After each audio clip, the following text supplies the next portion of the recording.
المساجد لله فلا تدعوا مع الله أحدا وأن المساجد لله فلا تدعوا مع الله أحدا وأنه لما قام عبد الله يدعوه كادوا يكونون عليه لبدا وبركاته.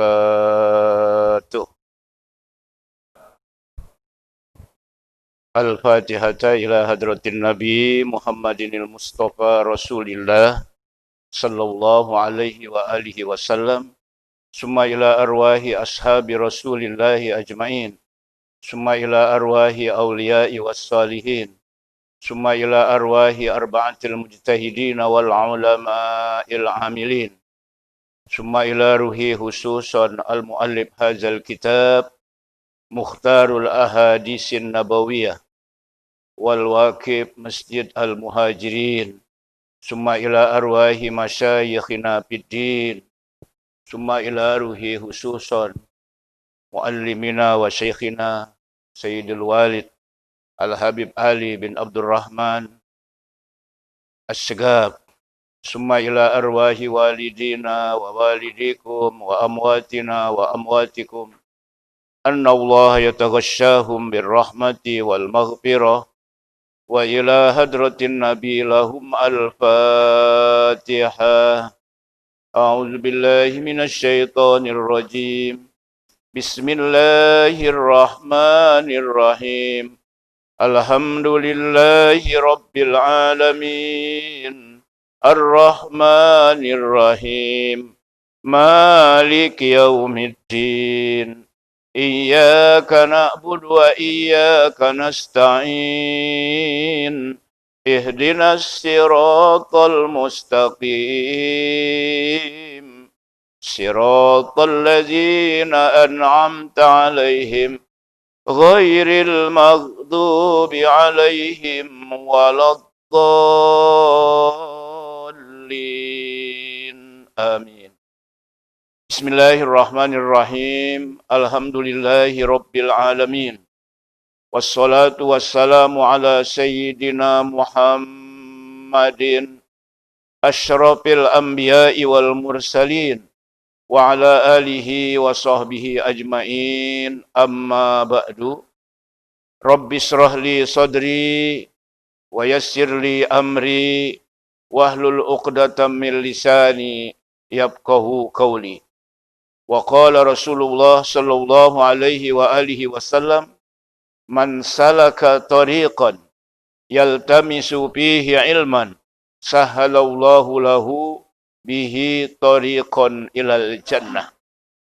Wa bisanadil muttasili ilal imamil muallifi rahimahullahu ta'ala wa adaman naf'a bihi wa bi barakati ulumihi wa bikum fid daraini amin. Summa qala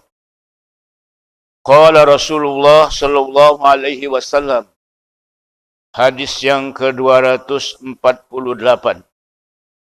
Allahumma ftah masami'a qalbi li zikrika warzuqni ta'ataka wa ta'ata rasulika wa amalam bi kitabika. Rawahu Tabarani an Ali radhiyallahu an. Hadirin, hadirat, bapak-bapak, ibu-ibu, jamaah pengajian Masjid Al-Muhajirin, yang semoga kita semuanya yang hadir senantiasa diberikan kemudahan oleh Allah Subhanahu wa Ta'ala di dalam melaksanakan semua perintahnya dan meninggalkan semua larangannya. Yang saya hormati dan saya banggakan seluruh pengurus Masjid Al-Muhajirin. Alhamdulillah kita bersyukur kepada Allah Subhanahu wa Ta'ala. Pagi ini Allah berikan kepada kita nikmat-nikmatnya yang begitu banyak. Nikmat iman, nikmat Islam. Khususnya nikmat iman Islam ini nikmat yang paling besar dibandingkan dengan nikmat-nikmat yang lain.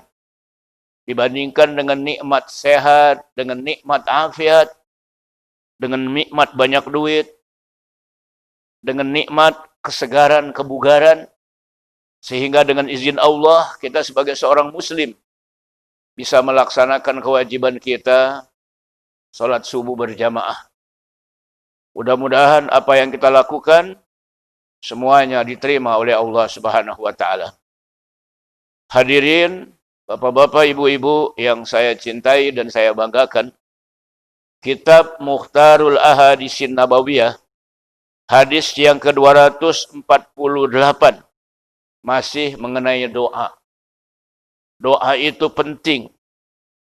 Mohon kepada Allah Subhanahu wa taala agar hidup kita lepas daripada kesulitan, daripada gangguan-gangguan, agar supaya hidup kita lepas daripada segala perbuatan yang dilarang oleh Allah Subhanahu wa taala. Nah, oleh karena itu Rasulullah sallallahu alaihi wasallam mengajarkan kepada kita agar kita selalu berdoa. Orang yang tidak mau berdoa, orang yang sombong. Nah, oleh karena itu berdoalah dengan ikhlas, dengan khusyuk, sebagaimana doanya Rasulullah sallallahu alaihi wasallam, Allahumma ftah. Qala Rasulullah sallallahu alaihi wasallam, telah bersabda oleh Rasulullah sallallahu alaihi wasallam, Allahumma ftah. Ya Allah, bukakanlah. Jadi iftah itu fi'il amar atau fi'il doa. Bukakanlah ya Allah. Kita minta sama Allah, bukakanlah masami'a qalbi li zikrika. Pintu-pintu pendengaran hatiku untuk selalu ingat kepadamu. Untuk selalu zikir kepadamu ya Allah. Itu terjemahannya. Warzuqni, dan berilah ya Allah kepadaku ta'ataka, agar supaya aku taat kepadamu. Karena rezeki itu bukan duit aja.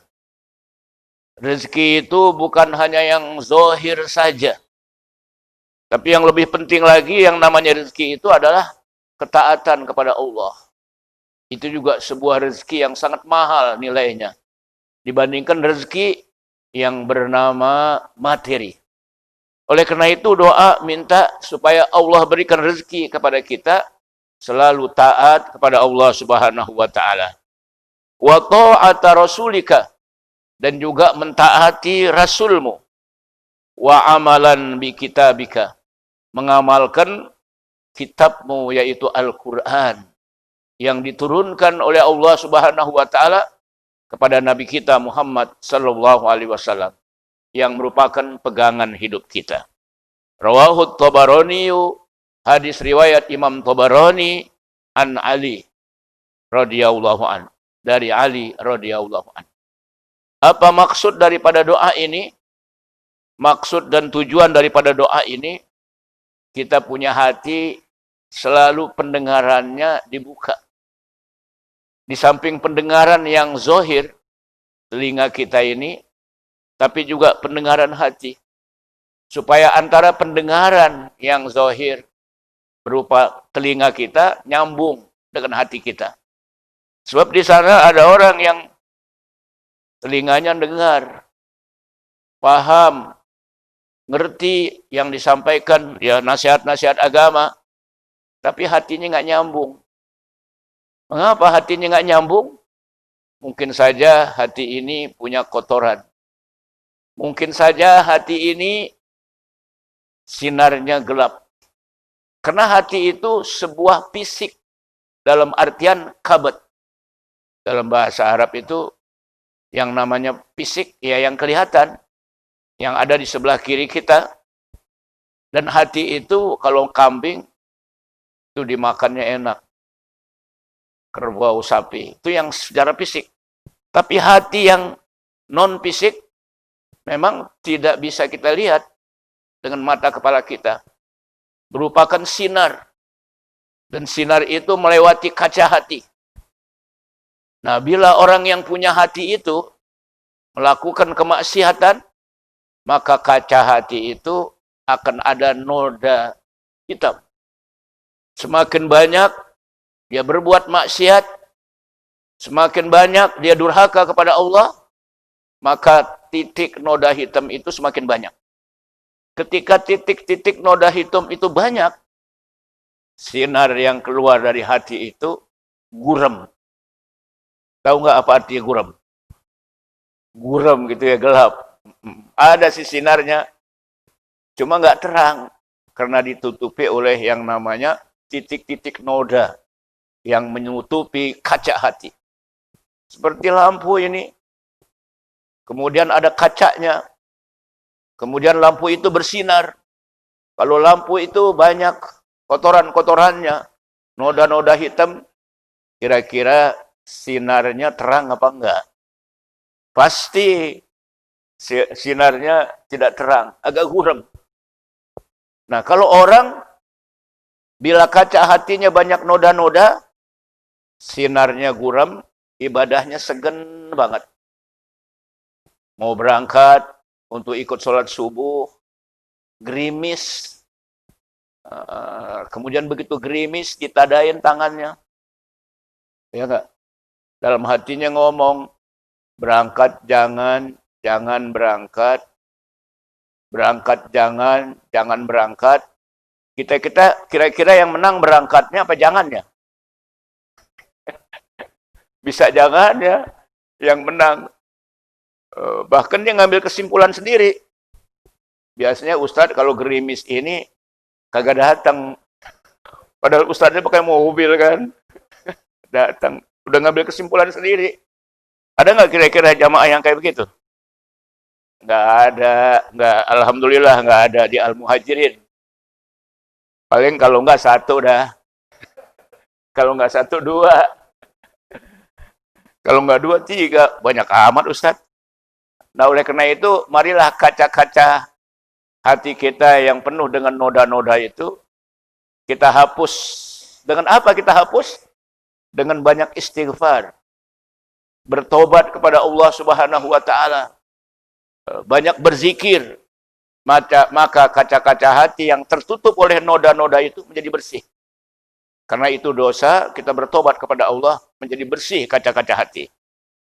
Nah kemudian, warzuqni ta'ataka.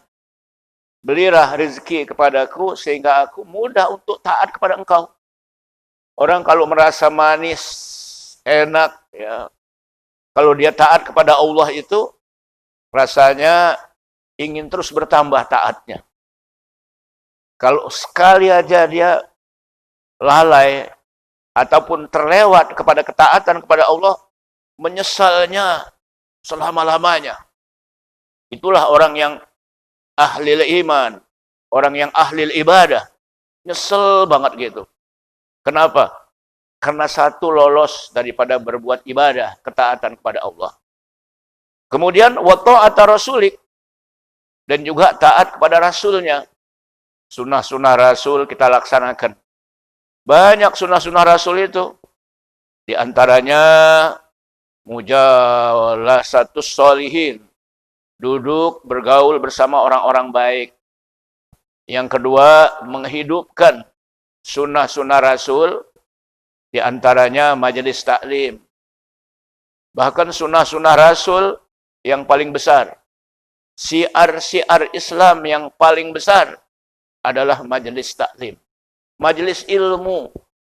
Karena majelis ilmu ini itu akan membuat kita lebih paham tentang agama.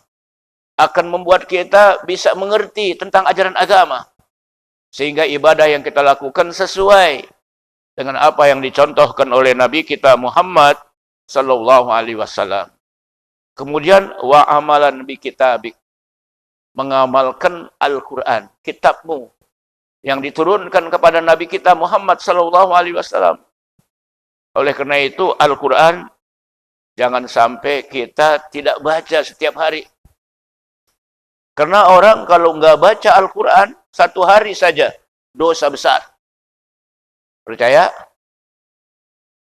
Orang kalau nggak baca Al-Quran satu hari saja, dosa besar. Kenapa? Ya berarti nggak sholat. Karena dalam sholat ada nggak baca Qur'annya? Ya ada aja baca Fatihah. Kalau kita nggak baca Fatihah, dalam sholat nggak sah sholat kita. Kalau orang yang nggak baca Al-Quran, berarti dia nggak sholat. Orang yang nggak sholat, dosa besar. Bahkan usahakan supaya setiap hari Al-Quran itu dibaca. Paling kurang 1 ayat. Tapi istiqomah setiap hari. Apalagi berikut terjemahannya. Karena ada Al-Quran, terjemahannya sekarang ini banyak. Bahkan tafsirnya juga yang bahasa Indonesia kalau kita mau baca, banyak sekarang. Setiap hari kita baca. Bismillahirrahmanirrahim. Alif Lam Mim. Zalikal kitabu la raiba fihi hudal lil muttaqin. Terjemahannya kita baca. Alif Lam Mim. Dalam tafsir dikatakan Allahu a'lamu bimuradihi. Allah yang lebih tahu dengan maksud Alif Lam Mim itu. Ada ulama yang menafsirkan, memahami makna Alif Lam Mim. Alifnya Allah, lamnya Jibril, mimnya Nabi Muhammad sallallahu alaihi wasallam. Sesuai dengan turunnya Al-Quran dari Allah, lewat perantara malaikat Jibril, disampaikan kepada Nabi kita Muhammad sallallahu alaihi wasallam. Baca Al-Quran tiap hari. Tiap hari 1 ayat. Ntar besok 1 ayat lagi. Seminggu 7 ayat. Sebulan 30 ayat. Ya enggak? Setahun banyak. Apalagi dipahami maknanya itu. Artinya. Alif Lam Mim. Zalikal kitabu. Itulah Alkitab. Zalikal kitabu. Itulah Alkitab, Al-Quran. La raiba fi. Tidak ada keraguan kebenaran yang ada di dalam Al-Quran. Untuk apa? Hudal lil muttaqin. Petunjuk buat orang-orang yang bertakwa. Tiap hari 1 ayat. Azam dari mulai sekarang. Jangan sekali baca 3 juz. Begitu 3 juz, 3 bulan kagak baca-baca. Ada nggak kira-kira yang begitu? Kan lebih bagus 1 ayat tapi istiqomah. Ya, terus jangan sekedar khatam aja. Ya bagus ya khatam Quran. Bahkan di dalam bulan Ramadan orang tuh bersemangat untuk menghatamkan Al-Quran. Begitu ditanya sama temannya, bagaimana Al-Quran? Baru 5 hari Ramadan udah khatam. Alhamdulillah udah khatam. Besok ketemu lagi, udah 3 kali khatam. Sebulan berapa kali khatam? 10 kali. Tapi bacanya benar nggak? Karena ngejar target. Sehingga bacanya asal baca aja, mau panjang kayak mau pendek kayak. Makharajul hurufnya sembarangan aja. Ya nggak bisa bedain antara ko dengan ka. Nggak bisa bedain antara bacaan izhar dengan bacaan idgham dan lain sebagainya. Matnya ada mat wajib muttasil, ada mat jaiz munfasil, dan lain sebagainya, dan lain sebagainya. Makanya walaupun kita sudah tua, usia sudah senja, nggak ada salahnya kita belajar Al-Quran dengan orang yang faham membaca Al-Quran. Seperti imam kita tadi itu, indah sekali, suaranya bagus, merdu, terbayang ketika saya masih kecil. Ya Allah, tersentuh hati, kalbu yang paling dalam. Belajar Al-Quran, walaupun udah tua, meskipun giginya ompong, sehingga menyebut huruf ngempos. Bilang sirotol, sirotol. Gak ada masalah. Makanya imam kalau yang udah tua, wajib pasang gigi palsu. Yang palsu-palsu nggak ditangkep, nggak kriminal, tuh gigi palsu. Kenapa? Supaya menyebut hurufnya fasih. Saya aja nih udah ada beberapa yang tanggal saya punya gigi. Perasaan saya udah kurang fasih saya ini. Beda dengan waktu dulu. Sekarang udah banyak yang ngempos. Belajar Al-Quran. Baca tiap hari walaupun satu ayat. Kemudian amalkan ayat itu. Di antaranya yang kita amalkan ayat itu. Yang populer benar itu ayat.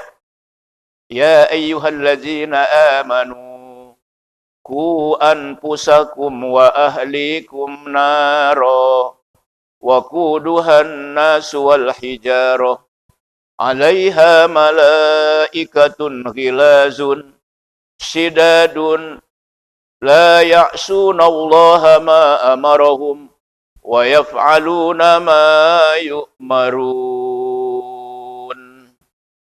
Adanya di surat apa itu? Adanya di surat apa?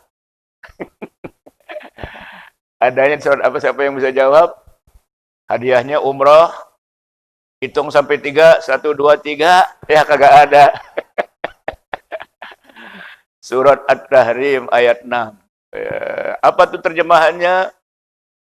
Ya ayyuhallazina amanu. Hei orang-orang yang beriman. Ku anfusakum, peliharalah dirimu, wa ahlikum dan keluargamu, naro daripada api neraka. Artinya apa? Dimulai dari diri kita, sebagai bapak, sebagai pimpinan dalam rumah tangga. Lalu berikutnya, baru istri dan anak-anak kita. Kita perintahkan juga untuk bertakwa kepada Allah, pelihara diri daripada api neraka. Api neraka itu waquduhan nasu wal hijarah. Yang bahan bakarnya terdiri daripada manusia dan batu-batu. Jadi manusia-manusia yang ahli maksiat, manusia-manusia yang durhaka kepada Allah, mereka akan menjadi bahan bakar api neraka. Wal hijarah juga batu-batu. Para ulama tafsir mengatakan bahwa al-hijarah ay al-asnam, yakni berhala-berhala yang disembah, yang dibuat dari batu, itu nanti akan menjadi bahan bakar api neraka. Ya. Alaiha malaikatun ghilazun. Di neraka itu ada malaikat yang kejam. Ya. Alaiha malaikatun ghilazun sidadun. Kejam, bengis. Jangankan ketawa, senyum aja kagak tuh malaikat. Dibuat, diciptakan begitu mengerikan. Ghilazun sidadun. La ya'sunallah. Mereka tidak membantah kepada Allah. Wa yaf'aluna ma yu'marun. Mereka selalu mengerjakan apa yang diperintah oleh Allah.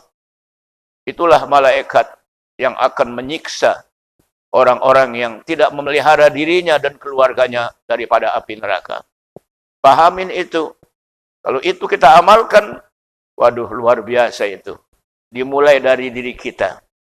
Sebab di sana ada seorang kepala rumah tangga nyuruh anaknya sholat berjamaah maghrib.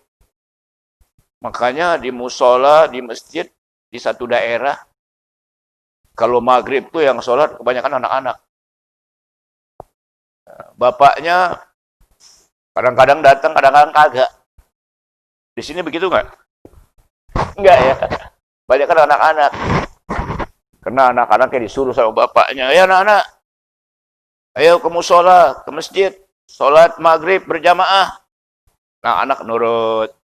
Besok disuruh lagi, udah ketiga kali. Ya anak-anak, ayo sholat maghrib nih, udah maghrib. Kok bapak enggak? Bapak udah tua.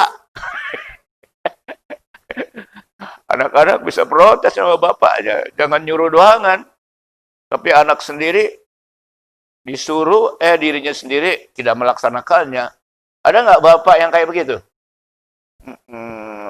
Makanya banyak anak-anak di musola. Yang kalau kita sholat kadang-kadang suka terganggu. Dilepas saja sama anaknya. Anaknya dilepas saja bapaknya. Nggak didampingin oleh bapaknya. Nah ini problem juga di masyarakat kita. Dan itu di tempat lain. Kalau di Masjid Al-Muhajirin, enggak kan ya? Enggak beda. Jadi doa ini yang dibacakan dan memang Rasulullah suka berdoa, ini indah sekali. Yang pertama, pendengaran hati, pintu-pintunya supaya dibuka. Sehingga ingat kepada Allah itu selalu. Ingat kepada Allah itu bukan berarti berzikir tiap hari, la ilaha illallah, la ilaha illallah, subhanallah, subhanallah, subhanallah, la ilaha illallah, la ilaha illallah. Banyak dia tahlil pakai tasbih. Sambil bersila, cucunya tanya, Kong, kunci di mana, Kong? Lagi la ilaha illallah di kotak, di kotak. Kenapa? Karena zikirnya lalai. Mulutnya bilang la ilaha illallah, hatinya, pikirannya kemana-mana. Begitu ditanya, Kong, kunci mana, Kong? Lupa la ilaha illallahnya. Di kotak, di kotak. Ini ada yang kayak begitu. Dulu ya, dulu. Zaman dulu. Kalau zaman sekarang udah nggak ada ya. Karena udah pada ngaji. Makanya memahami zikir yang dia baca. Nah ini doa penting. Ini pada hafal nggak doa yang saya baca ini? Yang dari Rasulullah SAW. Jawabnya, enggak Ustadz. Nah bagaimana kalau pakai bahasa Indonesia saja? Ya boleh. Kan terjemahannya juga kita paham tuh. Ya Allah, bukakanlah pintu-pintu pendengaran hatiku. Kalau nggak bisa bahasa Arab, untuk zikir kepadamu, untuk ingat kepadamu. Dan berilah aku rezeki untuk selalu taat kepadamu. Dan taat kepada Rasulmu. Dan aku bisa mengamalkan Al-Quran. Itu terjemahannya. Mudah diingat terjemahannya. Ya, tapi doanya ya Allah gitu. Biar paham doa. Jangan pakai bahasa Arab, kagak paham apa yang dia sampaikan. Itu yang penting paham. Memahami maknanya. Ini hadis yang ke-248. Hadis riwayat Imam Tabrani dari Ali. Paham hadis yang ke-248? Bisa ngamalin? Ibu-ibu bisa ngamalin, Bu? Alhamdulillah. Kemudian sekarang hadis yang berikutnya. Hadis yang ke-249. Yang hadis itu merupakan doa. Jadi kita belajar doa dulu nih. Beberapa giliran ya, tiap bulan. Allahumma ya Allah. Ultuf bi. Sayangilah kepadaku ya Allah. Lembutkanlah kepadaku ya Allah. Fi taisiri. Di dalam kemudahan. Kulli asir. Setiap kesulitan. Itu terjemahannya. Fa inna taisira kulli asir. Maka sesungguhnya kemudahan setiap kesulitan. Alaika kepada engkau ya Allah. Yasir mudah. Ya. Wa as'alukal yusra. Saya minta kepada engkau ya Allah kemudahan. Wal mu'afata. Dan keselamatan. Di dunia wal akhirah. Hidup di dunia dan hidup di akhirat. Rawahut Tabarani an Abi Hurairah radhiyallahu an. Hadis riwayat Imam Tabarani dari Abu Hurairah radhiyallahu an. Ini juga indah sekali doa ini kalau kita tahu artinya. Kalau kita paham artinya. Allahumma ya Allah, ultub bi. Lembutkanlah saya, kasihanilah saya, sayangilah saya. Fi taisiri. Di dalam masalah kemudahan. Kulli asir. Dalam menghadapi setiap kesulitan. Dalam hidup ini kan kadang-kadang kita mudah, kadang-kadang susah. Memecahkan suatu masalah. Problem rumah tangga, problem masyarakat, problem ekonomi. Udah lama nggak dapat job. Kalau Pak Kadrun udah dapat job ya. Masih terkenal Kadrun, padahal namanya Edi ya. Dapat job udah ya. Alhamdulillah ya. Saya lihat di YouTube aja sering. Saya termasuk ngepen juga. Jadi fi taisiri kulli asir, dalam kemudahan setiap menghadapi kesulitan. Fa inna, maka sesungguhnya taisira kulli asir alaika yasir. Kemudahan setiap kesulitan bagi Allah itu mudah. Ya, problem ekonomi, problem bangsa kita yang sekarang masih terpuruk dalam artian dampak pandemik ya. Pandemik ini memang menyebarnya bukan di Indonesia aja kan, di seluruh dunia. Itu dampaknya besar sekali. Banyak orang yang terpuruk ekonominya. Makanya sekarang sedang PSBB.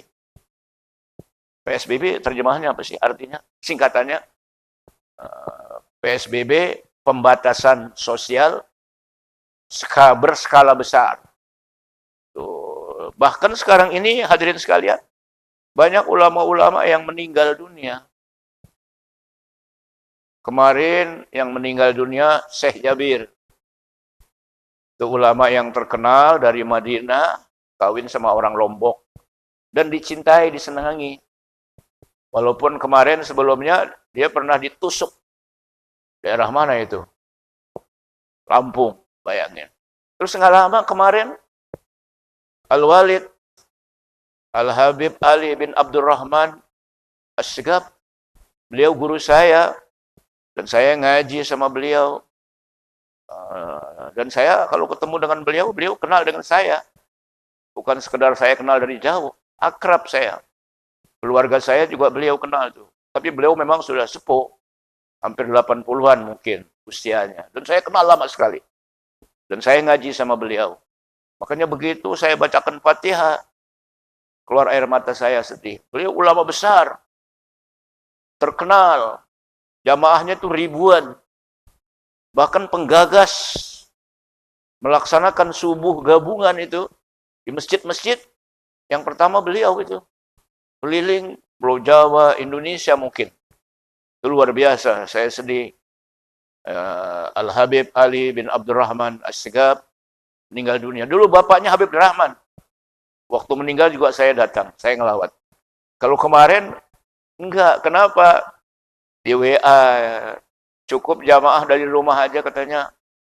Khawatir kerumunan ini. Tapi begitu aja dilarang, masih banyak saya lihat tuh di YouTube. Jadi kehilangan ulama-ulama banyak kita ini. Apalagi di seluruh Indonesia, pimpinan-pimpinan pesantren. Makanya ada hadis sahih, Nabi SAW bersabda, Innallaha la yaqbidul ilma intiza'an yantazi'uhu minan nas. Walakin yaqbidul ilma biqabdil ulama. Sesungguhnya Allah tidak mencabut ilmu dari diri ulama. Akan tetapi dicabut ilmu dengan matinya ulama. Walakin yaqbidul ilma bimautil ulama. Hatta iza lam yabqa alimun. Sehingga apabila ulama sudah kurang, ya, hatta iza lam yabqa alimun, ulama-ulama ahli agama, ahli ibadah udah kurang, udah nggak tersisa lagi. Hatta lam yabqa aliman ittakhazan nasu ru'usan juhalan. Akhirnya orang-orang menjadikan pemimpin-pemimpin yang bodoh. Ittakhazan nasu ru'usan juhalan. Fasu'ilu. Lalu pimpinan agama yang bodoh itu ditanya. Ditanya dia. Faftau bi ghairi ilmin. Akhirnya dia memberikan fatwa tanpa ilmu. Fadallu, dia sesat. Wa adallu, juga menyesatkan. Begitu kata Rasul sallallahu alaihi wasallam, kalau orang-orang yang berilmu, ulama-ulama yang karismatik, yang mengamalkan ilmunya, meninggal dunia, nanti suatu saat orang menjadikan pemimpin yang bodoh. Dan sekarang ini juga sudah terasa di beberapa masjid, beberapa musola, kehilangan imam yang fasih dalam baca Al-Quran. Tiba-tiba siapa aja yang jadi imam. Karena orang ada juga kan yang nekat pengen jadi imam. Maju aja. Tahu-tahu bacaannya kacau balau. Dan itu terjadi di beberapa musola. Terutama pada bulan Ramadan. Di mana bulan Ramadan itu kan orang banyak yang jadi imam sholat tarawih. Yang dulu nggak pernah muncul sholat berjamaah jadi imam, tiba-tiba dalam sholat tarawih muncul jadi imam. Akhirnya dia baca Fatihah, baca surat, apalagi yang 23, yang 11, silahkan. Kadang-kadang yang 23 baca ayatnya cepat banget. Bismillahirrahmanirrahim. Alhamdulillahirabbil alamin arrahmanirrahim. Baca Fatihah 1 kali napas. Kemudian baca Al-Hakumut 2 kali napas. Kan kedengeran di speaker itu. Karena pakai speaker. Beberapa tempat yang lain juga kedengeran. Begitu di sana udah selesai, di sini wah ngebut. Di sana udah selesai, kayak orang ngejar setoran. Itu terjadi, jadi imam yang nggak pas, asal-asalan baca Qur'annya. Kenapa?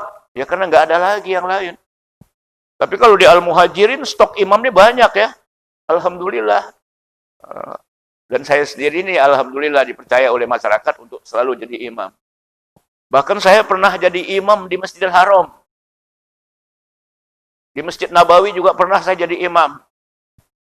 Cuman imam jamaah saya.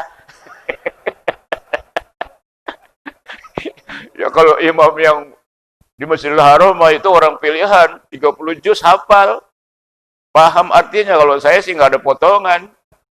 Tapi pernah jadi imam Masjidil Haram. Sama siapa kiai?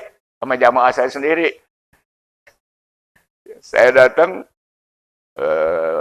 umroh ya. Kemudian ihram dari Madinah. Kan mikotnya itu di Baki.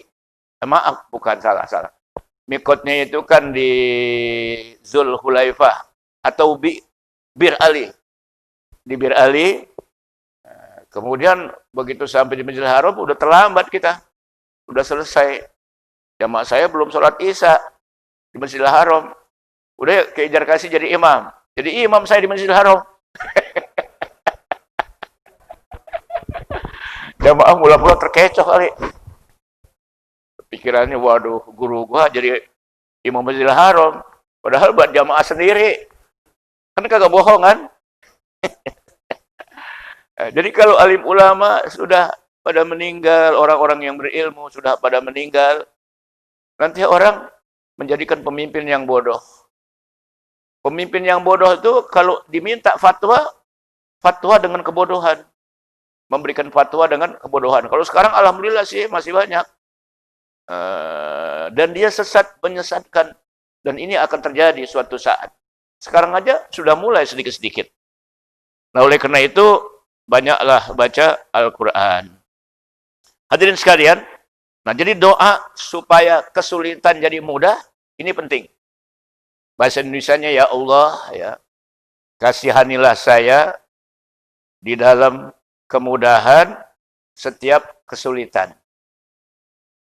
Karena sesungguhnya kemudahan setiap kesulitan buat Allah itu mudah. Berilah kemudahan-kemudahan saya, ya Allah.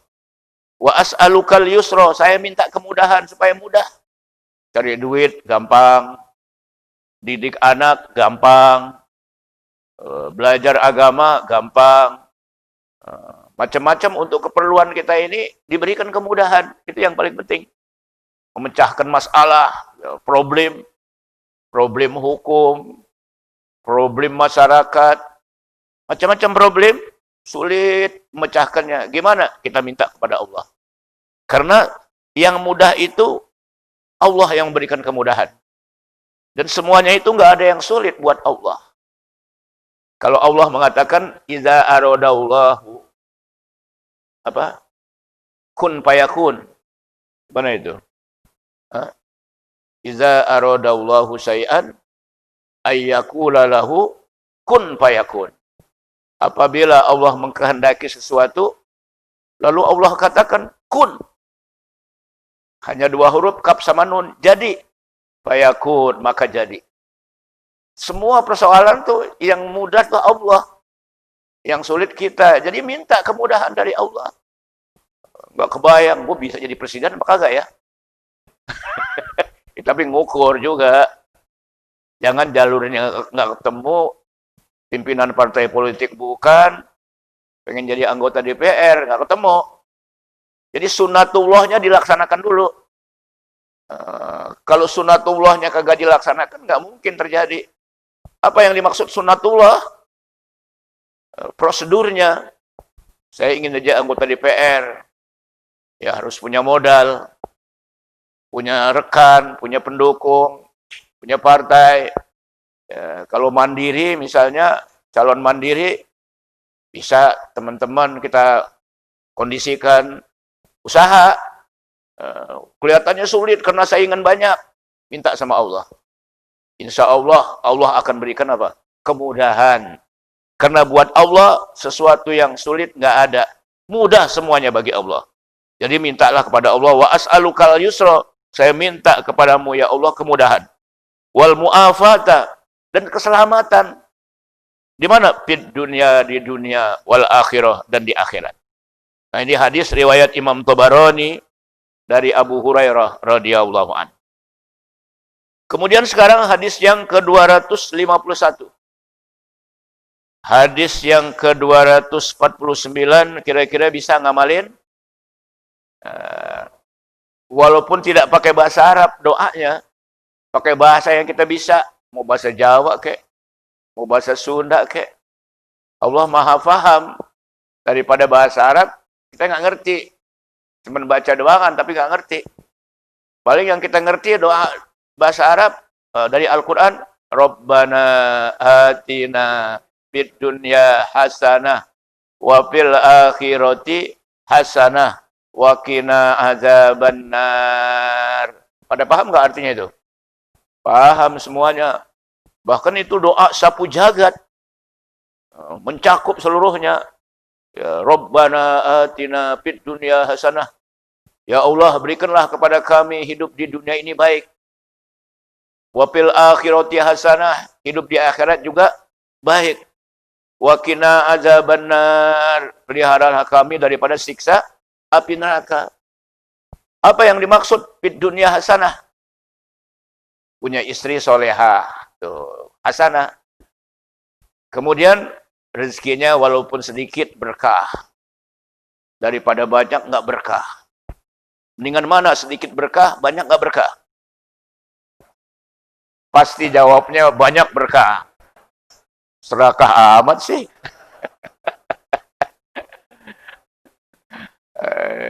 Itu sudah doa mencakup.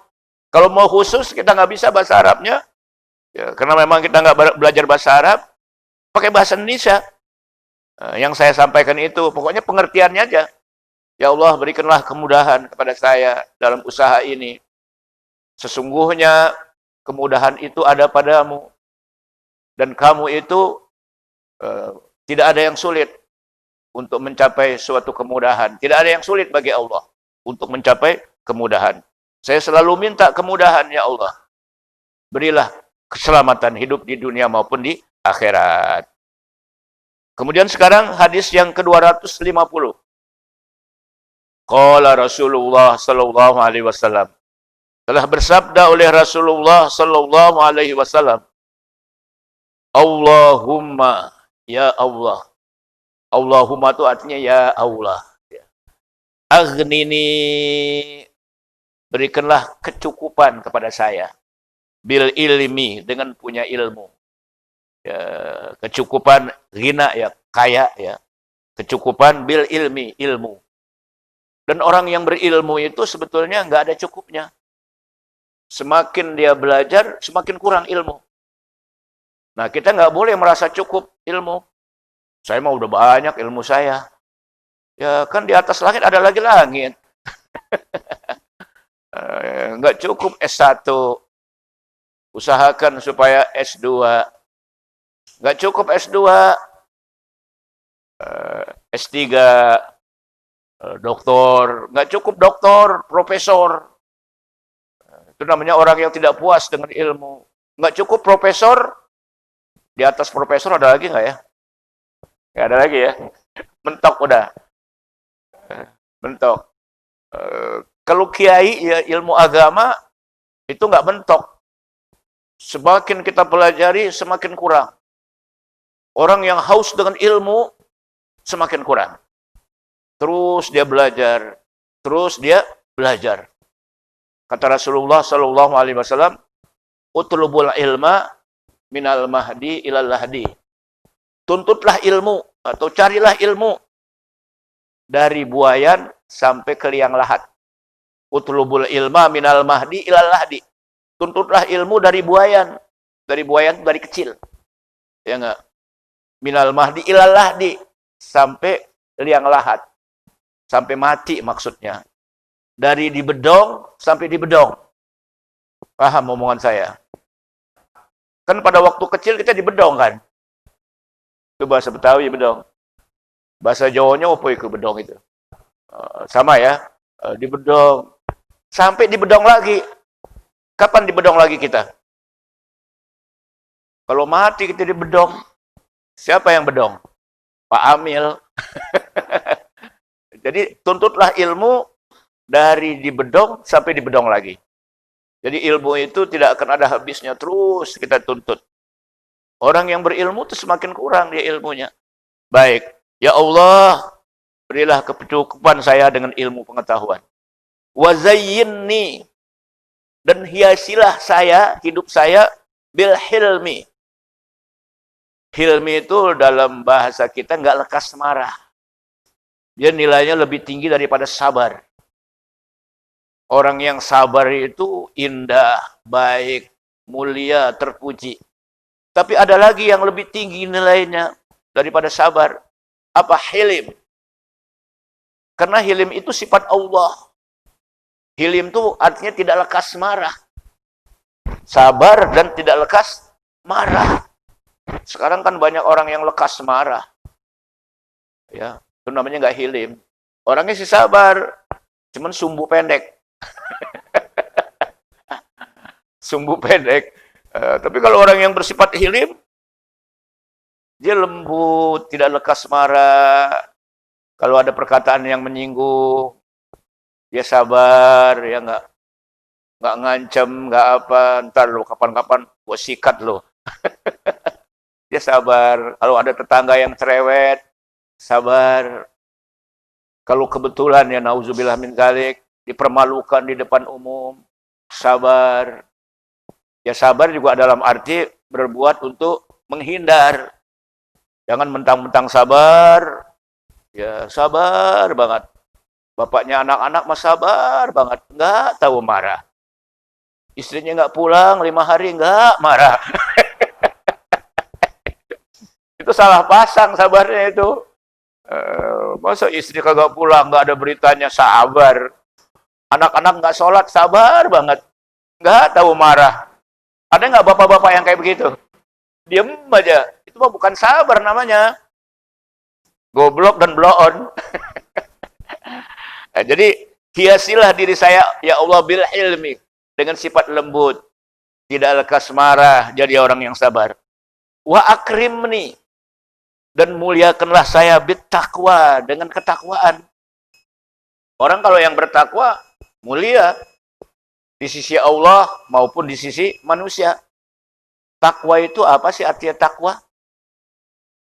Ya, takwa itu bukan orang Batak sama orang Jawa. Takwa itu kalau bahasa Arabnya definisinya imtisalu awamirillah wajtinabu nawahihi. Menjunjung tinggi semua perintah Allah dan meninggalkan semua larangan Allah. Itu namanya takwa. Nah, oleh karena itu orang yang bertakwa nilainya mulia. Mintalah kepada Allah supaya Allah muliakan aku dengan ketakwaan.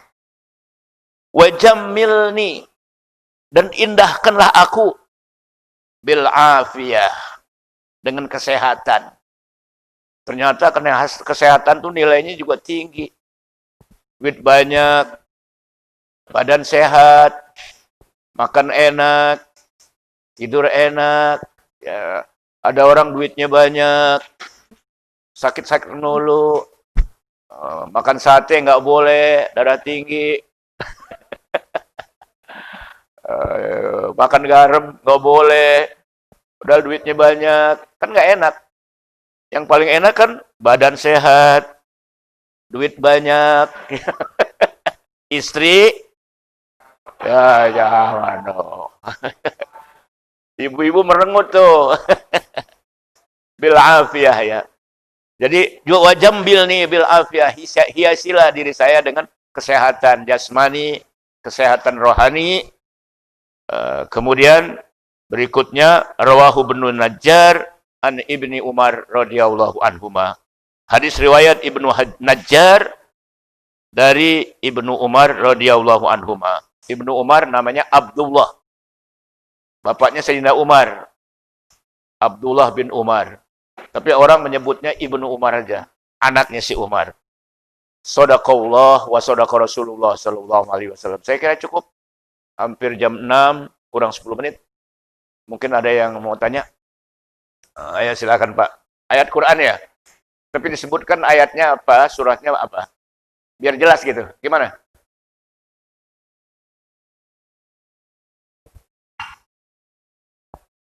Ibadah.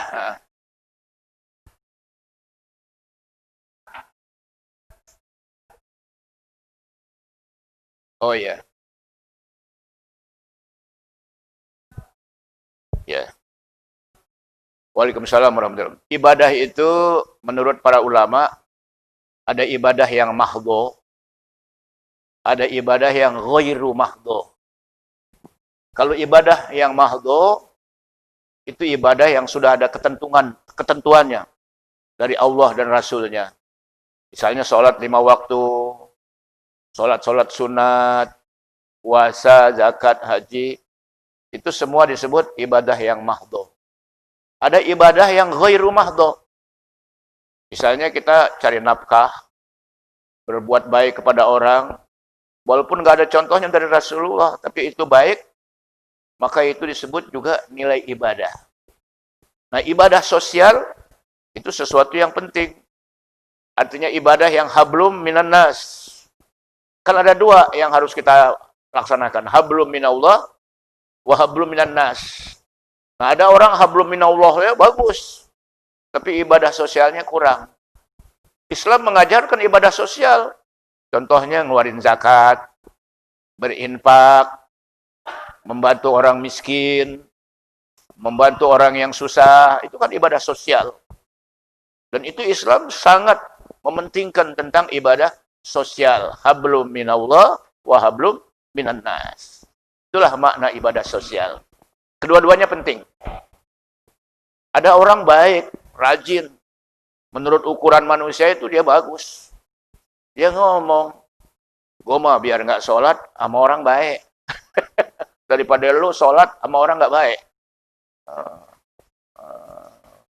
Gue mah biarpun nggak sholat, nggak ngaji, nggak apa, yang penting ada sama orang baik. Daripada lu ngaji rajin, sholat rajin, tapi sama orang nggak baik. Nah, Islam tuh nggak boleh kayak begitu. Jadi dua-duanya ibadah rajin, kemudian hablum minallahnya rajin, kepada manusia juga rajin. Itu Islam. Namanya ibadah sosial. Dua-duanya penting. Ada lagi pertanyaan lain? Ayo. Mana? Oh ya, Pak. Waalaikumsalam warahmatullahi wabarakatuh.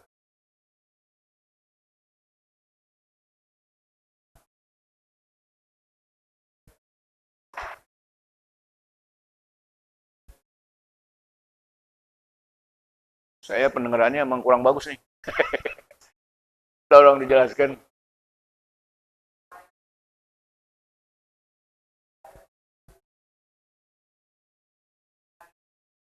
Ya, Majelis Taklim.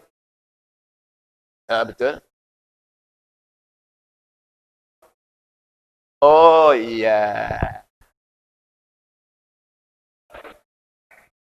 Majelis Taklim yang dekat rumah saya itu baik, bagus.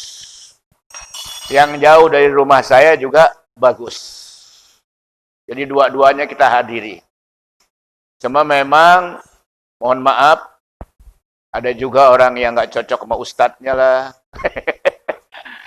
Ada juga yang nggak cocok dengan jamaahnya lah. Dan itu hilangkan. Yang penting yang ngajari itu tidak membuat orang menjadi sesat, dikit-dikit sesat, masuk neraka, bid'ah, mencela. Kan ada juga orang yang kalau ceramah nyela orang, ya, mengkritik yang tidak objektif, ya, tapi kritiknya itu menghina dan lain sebagainya. Nah, kalau majlis taklim yang seperti itu memang lebih bagus kita hindari. Jadi yang bagus tuh majlis taklim, dia jelaskan sesuai dengan Quran, dia jelaskan sesuai dengan hadis, dia jelaskan tentang sesuai dengan para ulama. Ulama yang muktamad yang kita pakai selama ini.